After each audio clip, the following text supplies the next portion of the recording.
Voice of law viewers அனைவருக்கும் வணக்கம். நியோமேக்ஸ் வழக்கின் அப்டேட்டுகளை தொடர்ந்து பார்த்துட்டு இருக்கோம். அதில் எந்த மாதிரியாக இந்த வழக்கு போயிட்டுருக்கு, அது எப்படி செட்டில்மெண்ட் ஆகும், எப்படி காம்பவுண்ட் ஆகும் அப்படின்றது நம்ம தொடர்ந்து இதில் பார்க்கலாம். அது சட்டத்தில் சொல்லப்பட்ட நடைமுறைகள் என்ன அப்படின்னு பார்ப்போம். அது செட்டில்மெண்ட் வந்து ரெண்டு வகையாக வரும். ஒன்று வந்து நிறுவனத்தினரே, அதாவது வழக்கில் குற்றம் சாட்டப்பட்ட எதிர்த்தரப்பினர், வழக்கின் எதிரிகள், அக்யூஸ்ட் பர்சன்ஸ், அவங்க வந்து செட்டில் பண்ணிட்டாங்கன்னா அதுக்கு ப்ரொவிஷன் வந்து 10 பிட் ஆக்டில் செக்ஷன் 5A. அது வந்து settlement before DRO competent authority, மாவட்ட வருவாய் அலுவலர் முன்னாடி பேசி முடித்து சமரசம் செய்வது. அதுவே வந்துட்டு 10 பிட் கோர்ட் மூலமாக செய்தால் எப்படி, உயர்நீதிமன்றம் மூலமாக செய்தால் எப்படி, அதுக்கு என்ன நடைமுறைகள், what is the procedure of law அப்படின்றத நம்ம பார்க்கலாம்.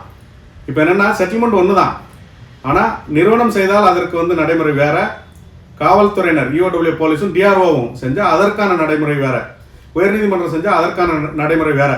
எப்படின்னா ஒரு எக்ஸாம்பிள், இது வந்து ஒரு எடுத்துக்காட்டுக்காக சொல்கிறேன். நீங்கள் மதுரையிலேருந்து சென்னைக்கு போகணும்.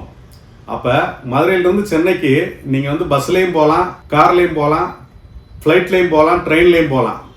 இந்த மாதிரி பல்வேறு வகைகளில் போகிறீங்க இல்லையா? அது மாதிரி உயர்நீதிமன்றம்னா வேறு நடைமுறை, 10 பிட்னா வேறு நடைமுறை, டிஆர்ஓனா வேறு நடைமுறை, அந்த மாதிரி வந்துடும் ஸ்பெஷல் கோர்ட்டெல்லாம். இப்போ அது ப்ரொவிஷன் என்னன்னு பார்ப்போம்.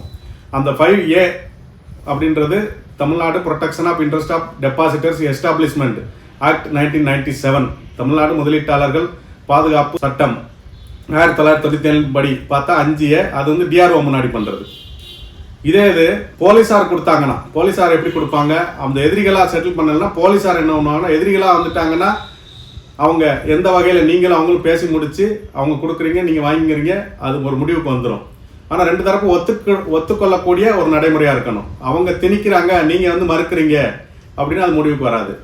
அப்போ எப்படி முடிவுக்கு வரும் அப்படின்னு பார்த்தீங்கன்னா, காவல்துறையினர் சொத்துக்களை ஏலம் விட்டு சொத்துக்களை முதல்ல ஜப்தி பண்ணுவாங்க, ஜீவோ போடுவாங்க, 10 பிட் கோர்ட்டில் ஓஏ போட்டு மேட் அப்சல்யூட் வாங்குவாங்க. அதெல்லாம் முந்தைய வீடியோக்களில் பார்த்துருக்குறோம். அதன்படி பண்ணி சொத்துக்களை ஏலம் விட்டு மக்களுக்கு பணமாக பிரித்து கொடுப்பாங்க. நிறுவனத்தினர்னா நேருக்கு நேர் பேசி அவங்க என்ன கொடுக்குறாங்களோ அதை நீங்கள் ஒத்துக்கிட்டீங்கன்னா வாங்கிட்டு முடிச்சுக்கலாம். இது வந்து 10 பிட்டில் உள்ள ப்ரொசீஜர். இப்போ உயர்நீதிமன்றத்தில் வழக்கு வந்து நடந்துட்டு இருக்குது. அதில் என்ன ப்ரொசீஜர் அப்படின்னு நம்ம பார்த்தோன்னா, சிஆர்பிசி 1973 குற்றவியல் நடைமுறை சட்டம் 1973, அதில் வந்து செக்ஷன் 439 சப்கிளாஸ் 2 439 உட்பிரிவு 2 அதன் கீழே நடக்குது. அது என்னன்னா, அந்த ப்ரொவிஷன் என்னன்னா, கேன்சலேஷன் ஆஃப் பெயில், ஜாமீனை ரத்து செய்யும் வழக்குகள். அந்த கேன்சலேஷன் ஆஃப் பெயில் வந்து 2023 வரைக்கும் குற்றவியல் நடைமுறை சட்டம். அதற்கு பிறகு அந்த சிஆர்பிசின்றத பிஎன்எஸ்எஸ், பாரதிய நகரிக் சுரக்ஷா சங்கீதா 2023 அப்படின்னு மாற்றிருக்காங்க.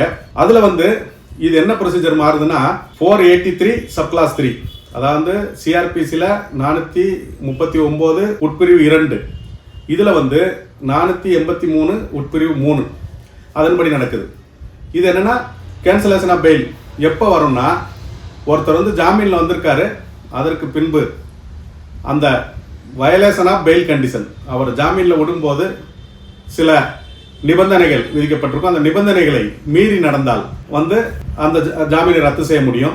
மேலும் அவர் வந்து அப்ஸ்காண்டிங், அதாவது தலைமறைவாயிருவார், அவரை பிடிக்க முடியாது இந்த வழக்குக்காக அப்படின்னு சொல்லும்போது அந்த ஜாமீன் ரத்து வழக்குகள் தாக்கல் செய்யப்படும்.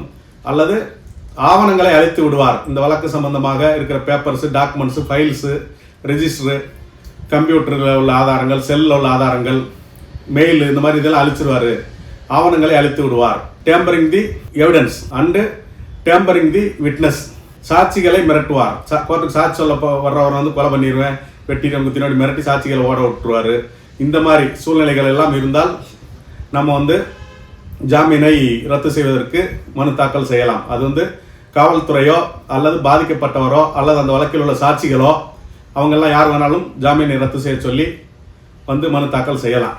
இந்த ஜாமீனை ரத்து செய்ய சொல்லி மனு தாக்கல் எங்கே வரும்னா, கோர்ட் ஆஃப் செஷன்ஸு, அதாவது அமர்வு நீதிமன்றம், மாவட்ட அளவில் இருக்கிற அமர்வு நீதிமன்றம் மற்றும் உயர்நீதிமன்றம் மற்றும் உச்ச நீதிமன்றம், ஹைகோர்ட்டு அண்ட் சுப்ரீம் கோர்ட்டு, அங்கெல்லாம் வந்துட்டு இந்த கேன்சலேஷன் ஆஃப் பெயில் ஜாமீனை ரத்து செய்யும் வழக்குகளை தாக்கல் செய்யலாம்.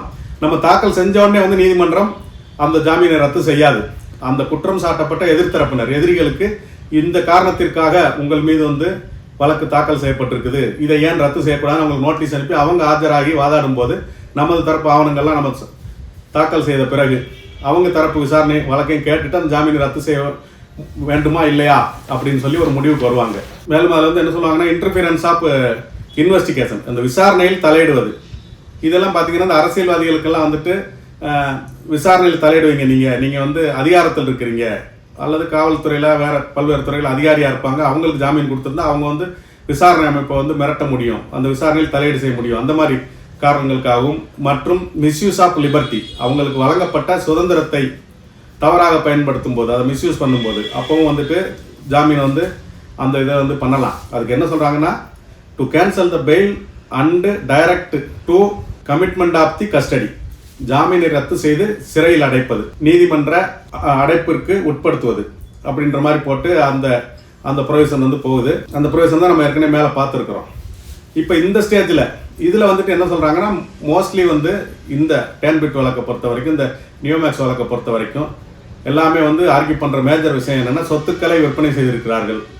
வெளியே வந்ததுக்கப்புறம் தனது பேரிலோ, பினாமி பேரிலோ, உறவினர்கள் பேரிலோ, கம்பெனி பேரிலோ உள்ள சொத்துக்களை விற்பனை செய்திருக்கிறார்கள் அப்படின்ற மாதிரியான குற்றச்சாட்டுகள் இந்த வழக்கில் வைக்கப்படுது. அப்போ இந்த வழக்கில் அப்போ நிறுவன தரப்பில் வந்து என்ன சொல்கிறாங்கன்னா, நாங்கள் வந்து இந்த வழக்கில் உள்ள பிரச்சனையை, இந்த வழக்கில் எவ்வளோ பணம் தரணுமோ அதை வந்துட்டு சமரசமாக நிலமாகவோ இடமாகவோ பணமாகவோ நாங்கள் கொடுத்து முடிச்சுக்க தயாராக இருக்கோம்னு சொல்லியிருக்காங்க. இது சம்மந்தமாக பல்வேறு மனுக்கள், பல்வேறு தரப்பினர், தனிப்பட்ட தரப்பினர், பல்வேறு சங்கங்கள் எல்லாமே வந்துட்டு பல்வேறு மனுக்கள் தாக்கல் செய்யப்பட்டிருக்குது. இது சம்மந்தமாக விசாரணை நடந்துட்டு இருக்குது. இதான் வந்துட்டு இந்த procedure of law, BNSS, CrPC and 10 bit. இப்போ 10 பிட் வந்துட்டு தமிழ்நாடு ஸ்பெஷல் கோர்ட்டுக்கு 10 பிட் கோர்ட் இருக்கு இல்லையா, Tamil Nadu protection of interest of depositors act, finance establishment act 1977 உள்ள ஸ்பெஷல் கோர்ட் மதுரை அங்கே வருது. அது இந்த கோர்ட்டுக்கு மட்டும் இல்லை, 10 பிட் ஆக்ட்ன்றது தமிழ்நாட்டில் ஒரு 3 கோர்ட் இருக்குது, மதுரை, கோவை, சென்னை, அந்த 3 இடத்துல கோர்ட் இருக்குது. நம்ம இந்த நியோமேக்ஸ் வழக்கு பொறுத்த வரைக்கும் மதுரை 10 பிட்டில் நடந்துட்டு இருக்குது. இதான் வந்து இப்போ நம்ம பார்த்துட்டு இருக்கிற ப்ரொசீஜர்கள். இதான் வந்து கேன்சலேஷன் ஆஃப் பெயிலோட ப்ரொசீஜர். அதில் நீதிமன்றம் ஃபாலோ பண்ணிட்டு இருக்க நடைமுறை. உயர்நீதிமன்றத்தில் பார்க்கும்போது 439 சப்கிளாஸ் 2, அது 483 subclause 3 of BNSS, Bharatiya Nagarik Suraksha Sanhita, அந்த செக்ஷனில் வந்துட்டு இந்த வழக்கு நடக்குது. இதில் காம்பவுண்ட் பண்ணும்போது, இதில் வந்து செட்டில்மெண்ட் பண்ணும்போது என்ன ப்ரொசீஜர் வந்தோம்னா 482 சிஆர்பிசி. 482 சிஆர்பிசின்றது குற்றவியல் நடைமுறை சட்டம் 482. அது வந்துட்டு 528 பிஎன்எஸ்எஸ், பாரதிய நாகரிக் சுரக்ஷா சங்கீதா, அந்த சட்டத்தின் கீழே வருது. இது என்னன்னா, இந்த உயர்நீதிமன்றத்தின் உள்ளார்ந்த அதிகாரங்கள். உயர்நீதிமன்றத்தின் உள்ளார்ந்த அதிகாரங்கள் அப்படின்னா இன்ஹரண்ட் பவர்ஸ் ஆஃப் ஹைகோர்ட். ஹைகோர்ட்டுக்குன்னு வந்து சட்டத்தில் சொல்லப்படாத, சட்டத்தில் என்னென்ன செய்யணும்னு ஒவ்வொரு செக்ஷன்லையும் சொல்லியிருக்கும், அது சொல்லப்படாத விஷயங்கள்லாம் வந்து உயர்நீதிமன்றத்துக்கு அதிகாரம் இருக்குது.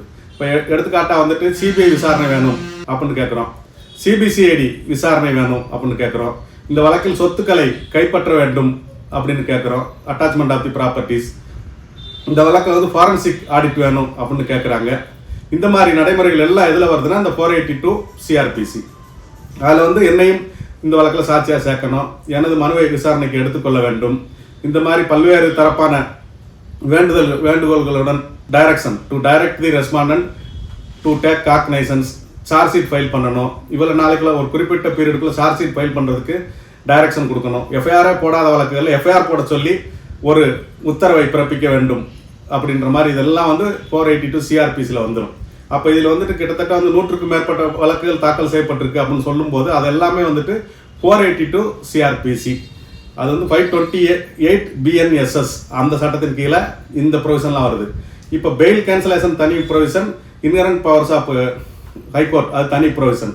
அப்போ அது அந்த பெயில் கேன்சலேஷன் வேறு நீதிமன்றத்தில் நடக்கும். புதியதாக பல்வேறு வழக்குகள் தாக்கல் செஞ்சு பல்வேறு டைரக்ஷன் கேட்குறாங்க. இது எல்லாமே வந்துட்டு விசாரணை அதிகாரியை மாற்றணும், இந்த மாதிரிலாம் கேட்குறோம் இல்லையா. இப்போ தொடர்ந்து நம்ம ஏற்கனவே சொன்ன மாதிரி இது எல்லாமே வந்துட்டு இது வேற ஒரு நீதிமன்றத்துக்கு வந்துடும். இந்த பெயில் கோர்ட் வேற, இன்ஹரண்ட் பவர்ஸ் 482 528 பிஎன்எஸ்எஸ் இந்த கோர்ட் வேற, இது தனியாக வரும், அது தனியாக வரும். அந்த இரண்டு ஆனால் 493 அதை விசாரிக்கும் போது 482 இன்வோக் பண்ணுறதுக்கு அந்த ஜட்ஜுக்கு அந்த பவர்ஸ் உண்டு. பரத சக்கரவர்த்தி கோர்ட்டில் இன்வோக் பண்ணலாம். இது சம்பந்தமாக இன்னும் தொடர்ந்து பார்ப்போம். நன்றி.